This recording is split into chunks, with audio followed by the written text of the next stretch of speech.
What's up, everybody? Welcome to DFS by the Numbers. These are my NFL DFS core plays for Week 6. Going to get in the plays that do stick out the most here. Later in the week, I'll be getting out my full player pool, and we'll talk some strategy later in the week as well. But right now, I'm going to give out my favorite 2, 3, 4 players from each position as always on a Thursday here. Before we get started, if I can get into it, if you guys can please leave a like on the video, subscribe to the channel if you have not already. That'd be much appreciated. Have content coming out through the week.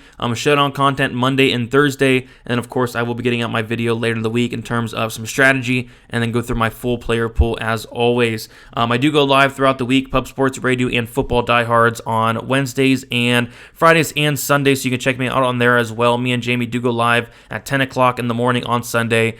Go game by game, talk some ownership, all the good stuff, some strategies. You could check that out. And yeah, so I say we get into it, and we will start with the quarterbacks, and there's a guy that sticks out like a sore thumb, and it is Patrick Mahomes going against this Washington defense, who a lot of people, including me, thought Washington's defense would be pretty good this year, but no, that is not the case. They have looked horrendous this year. It is a 55.5 point total, which is the first highest total on the slate by a significant margin. The next best total, I think, is Baltimore Chargers, where it's a 52 point total. So definitely a game I want to be all over. You're going to hear me talk about this game a ton.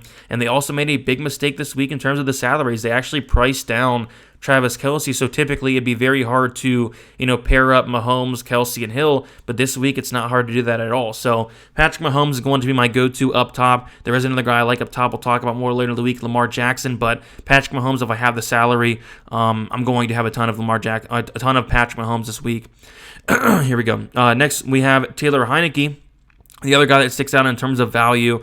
And yeah, like I said, up top, there's Mahomes, there's Jackson, and there's Murray. Mahomes, I probably prefer out of the three, but if I had to go down and save some salary, Taylor Heinecke is somebody that really does stick out.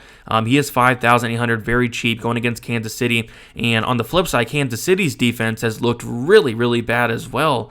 Kansas City is going to be in this 55.5 point total, and Washington's projected to be 6.5 point underdogs, which I do like that on the Heinecke side. And they're going to have to keep up with this Chiefs offense, and how are they going to do that? They're going to have to throw the ball, and throw the ball a ton. Great stacking options. You have Ricky Seals-Jones, who we'll talk about, also Terry McLaurin, who we'll talk about as well. I think Heinecke is actually in a pretty solid spot here against the Chiefs in a game that should be very high scoring, a game that should absolutely shoot out. And as you can see, you do get some rushing yard upside as well. 40 rushing yards in Week 5, and then he also had 43 rushing yards in Week 4. You can expect some of the same here against Kansas City. So yeah, I think Heinecke's in a phenomenal spot here against Kansas City, and he is my favorite cheap option down below. Moving on, we have Austin Eckler. Austin Eckler absolutely went off last week, scoring 33.9 DraftKings points, but he went off the week before, scoring 32.5. And there is still waiting some news on Christian McCaffrey right now. The coach said that he is 50-50 on whether he's going to play or not. If McCaffrey does play, I'm going to probably go up and get McCaffrey. If he's not going to play, Eckler is going to be where I'm going to be at this week, going against Baltimore. 52 point total, which is the second highest total on the slate. Obviously, with Eckler, you get elite pass catching upside, a ton of targets. I remember Week 1, he had 0 targets, 0 receptions, but after that, he's got at least 5 targets in each game. So I think Eckler's in a great spot here against Baltimore. A game that's projected to score very highly. So give me Eckler, 7,900. I think he does keep the ball rolling.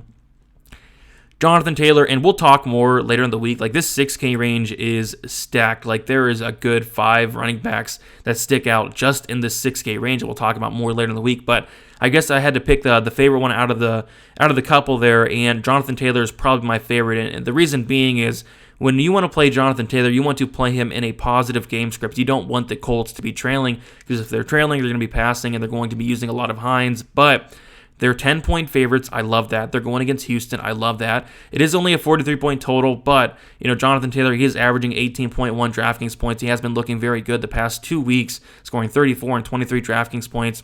But like I said, when they are trailing, that's when the usage is going to go down. But this is a game where they're projected to be ahead, and projected to be ahead by quite a bit. So I think Jonathan Taylor is in a great spot. Great game script, great matchup. I like Jonathan Taylor quite a bit at 6,600. And then Darrell Williams, he is 4,900. It gives you a piece of this 55.5 point total. The Chiefs are 6.5-point favorites, so it is a positive game script, but they're going to be passed regardless. And of course, Clyde Edwards-Helaire is going to be out, and he's going to be the lead back here. He's just cheap. He's cheap. Maybe he does find the end zone. I wouldn't shock me in a 55.5-point total. Not expecting a ton, but he's just so cheap, right? You don't need a ton from Williams here. Maybe a couple receptions here or there. What do you have? He had 5 targets, 3 receptions last week, 5 attempts as well. Yeah, not expecting a ton, but you really don't need much at this price tag. So give me Williams. Hopefully he does fall in the end zone. If he does, it'll probably be a good day. So give me Darrell Williams at this price tag. I like him quite a bit as far as a value play goes at running back. Terry McLaurin, 7,100. He's probably my favorite wide receiver play on the entire slate. And up top, you have Adams and Hill. I think they're both phenomenal plays. We'll talk about those more later in the week. And of course, I'll have some. But, Terry McLaurin, you're getting a massive savings off of those two guys going against Kansas City here. I mentioned their defense does not look great this year at all. Washington's going to be throwing the ball. They're trying to, compete with this Chiefs offense, right? So they're going to be throwing the ball a ton. And McLaurin is a guy that he's elite. I really, really like Terry McLaurin. He might not have an elite guy throwing to him in Heinecke, but it really doesn't matter. He's still going to get a ton of targets week in and week out. 11 targets in week 5, 13 in week 4. He's going to get a ton of targets, and he's going to have a good game. I really do think he's going to have a good game against the Chiefs. I really would be shocked if he didn't, especially in a 55.5-point total. I like McLaurin quite a bit at this price tag. Keenan Allen, 6,400. This one's very interesting because, Keenan Allen is very cheap compared to Mike Williams. And what I'll say is, I think that Mike Williams, typically, he's a boom or bust player, right? But this year, he's been a lot more consistent. He did have that 2 DraftKings point game, and that can definitely happen with Williams. But we see that Williams is going to have more upside between him or Allen. But with that said, Williams is like $2,000 more expensive than Allen.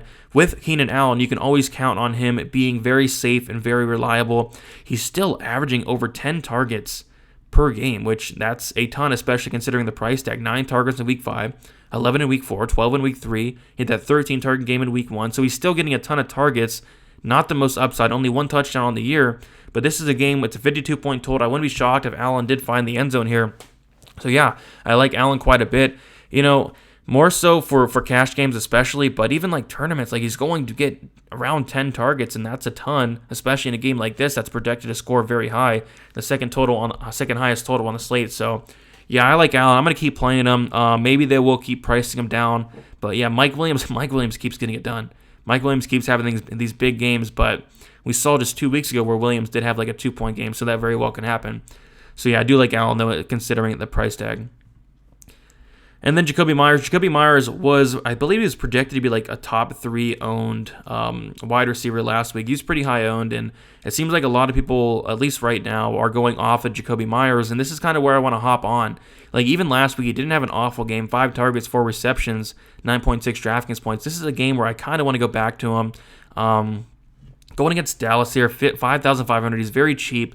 It is a pretty high game total. I think it's the 3rd highest game total on the slate. 51.5 points against Dallas. They are 3.5 underdogs as well. I expect them to be passing a lot. And, Dallas's defense has looked a lot better than I expected this year, and a lot of people had expected, but I still think there are some holes, and I think that Jacoby Myers could hopefully get his very first touchdown. That'd be nice. But yeah, he's still averaging a little over 9 targets per week. He's very cheap. You don't need much, and I think it's going to be a very high-scoring game. So give me Jacoby Myers at 5,500.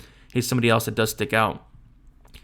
And then quickly going to the tight ends, they made it pretty easy this week. So Travis Kelce, 7,000. They priced him down. He was just what? He was 8,500 back in week 2, 8,300 back in week 1. Even week 4, he's 8,100. He's now 7,000. Just way too cheap here, especially against Washington, who their defense has looked horrendous, and a 55.5-point total. Tyreek Hill beat up a little bit. I think Kelce is in a phenomenal spot here. This price tag does not make sense. Even last week, he didn't do horrible. He still scored 17.7 DraftKings points. Week 4 didn't do much, but I think this is a smash spot for Kelce. Really hard to get away at this price tag for sure. And then finally, the guy I'm going to talk about last is going to be Ricky Seals-Jones, somebody that I was on last week. They did price him up 500. He was 2,500 last week. I believe he had a target in the end zone, if I'm not mistaken. But yeah, it could have been even a greater day. But yeah, you couldn't imagine. I was so happy. 9.1 DraftKings points at 2,500. Sign me up for that all day. It allowed me to go up and get Henry. It allowed me to go up and get, guys like Devontae Adams. It allowed me to do that. So that was cool. And I'm going right back to Seals Jones, especially in a game like this, 55.5 point total, a game where, Washington's going to have to throw the ball and throw the ball a lot. And I think Seals Jones is going to get a ton of targets. Even last week, 8 targets. Like, that's crazy considering the price tag. Like, this price tag is another one that does not make sense. So Seals Jones was the other guy that sticks out in terms of a core play. But yep, guys, that is about it. Those are the plays that do stick out to me the most. I'll go through my full player pool later in the week, talk some strategy as well. You can follow me on Twitter, DFS_numbers. Instagram is DFS by the numbers. Good luck. Like, subscribe. I'd really, really appreciate it. And then we will talk to you very soon. See you guys.